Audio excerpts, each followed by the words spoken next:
In just 15 days, Russians go to the polls to elect a president. Vladimir Putin is seeking another 6-year term, and today he stepped up his campaign by appearing at a huge rally in the capital.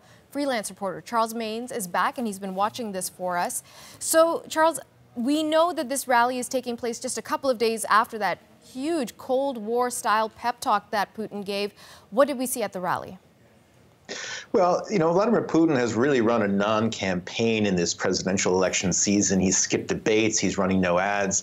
And this all changed Saturday. As you noted, there was a huge crowd, about 100,000, as his organizers say, at Moscow's Luzhniki Stadium.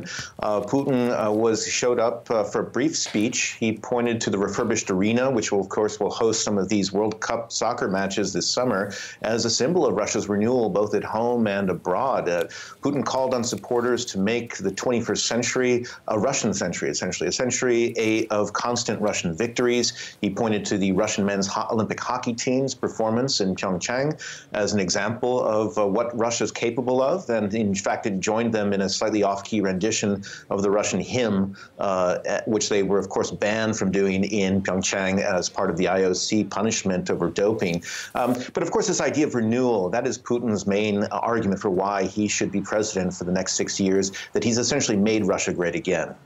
But he's run a non-campaign, and internationally, this campaign isn't getting much coverage either. So are we to assume that this is a lockdown for him? He's going to win it no matter what?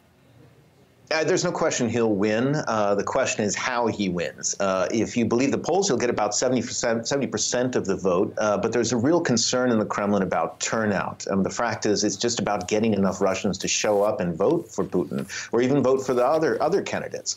So there's essentially a lot of drama behind the scenes of an election where the actual outcome is quite certain. Now we know that the opposition leader Alexei Navalny, who's perhaps Putin's biggest threat, has been banned from participating in this election over a legal technicality. That doesn't mean there aren't other candidates, of course. They're criticizing the Russian president, but they fundamentally pose no threat. The idea here is to get other Russians who were supporting other candidates other than Putin to show up at the polls to generate bigger voter turnout and make this look like more of a mandate for Putin when he wins. And of course, there's real concerns that this will work. Navalny's team has called for a boycott of the race. We don't know how successful that will be.